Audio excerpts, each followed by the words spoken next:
Hey, it's Alexis here at Patchwerk with Marsha, half of Floetry. From basketball Yep. to the songstress, what kind of transition is that? Injury. Injury will make you transcend into anything. When you tear ligaments in your right foot, you do something else. Because I've been playing ball from age 5 through 17, then got injured. So my heart got broken. Spalding, he's an a-hole. So I left him and made music about him. And the music thing worked out. That was how it happened.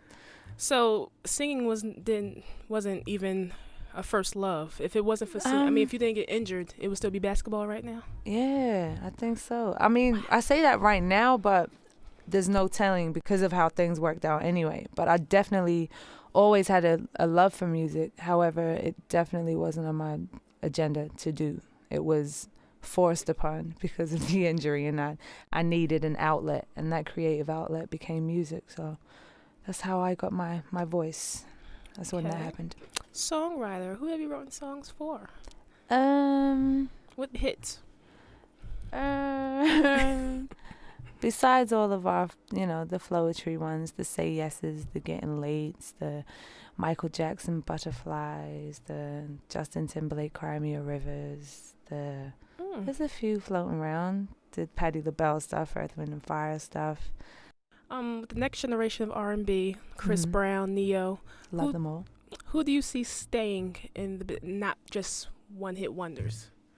Well, the two that you mentioned, Chris Brown, he's young and doing his thing right now, and I'm sure that there's room for growth for him, and he has a strong team around him, and he loves his art and craft, so I know that he will stay building. Neo, another example, he hasn't just come out of nowhere. He's been building himself, and I think he's a phenomenal writer, and the longevity in that is inevitable, so I think they'll still be here.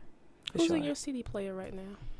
Ooh, I'm a weirdo. So I have the Danny Elfman Beetlejuice soundtrack, which is great to listen to because it makes you feel like you're in a movie at all times. What else? Off the Wall, Michael Jackson is in there right now. Purple Rain is in there. What else is in there? The Love Below's in there. Late Registration's in there, and Blueprint.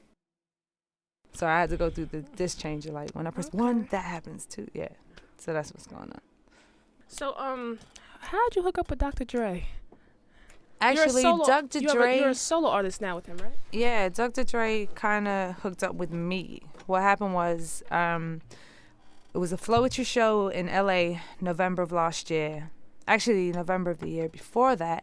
And Dr. Dre and Prince happened to be at the same show at the same time. Prince I'd already met and built with, and we go to the crib and do jam sessions, and then I was planning on doing that night. However, Dr. Dre was in love with the show, said he was in love with my voice, and wanted to meet up with me to discuss future plans for a solo venture.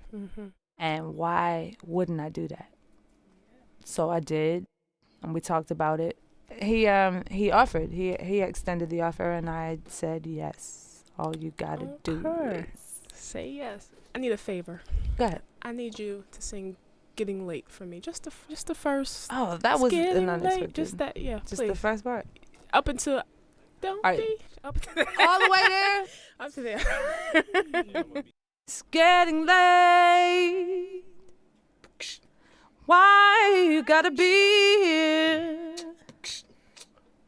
beside me, watching, eating, wanting me, but I'm afraid, don't be, but I'm afraid, don't be, I'm so scared that Leslie will do that, yeah. When you wrote that, what was going through you? Who were you thinking about? Remember the chords in the beginning? How it just starts? It's like, blah, blah. And I was just like, baby. And then this whole vision of, the situation happened. I was sitting there. There was a knock at the door. And he comes walking in. And I'm like, baby. But the baby wasn't like he was mine.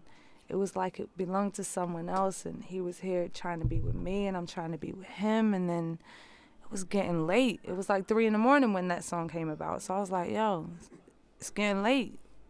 Why are you gonna be here beside me? I was really freestyling, and then it turned into the hook, and everyone was like, nah, that's hot. I was like, it is. Let's go with that. And that's how it happened. So what's next for Marsha and Floetry? Marsha and Floetry? I have no idea what's going on with Floetry. Like, really, I don't know. I haven't seen her, the other half, in a minute.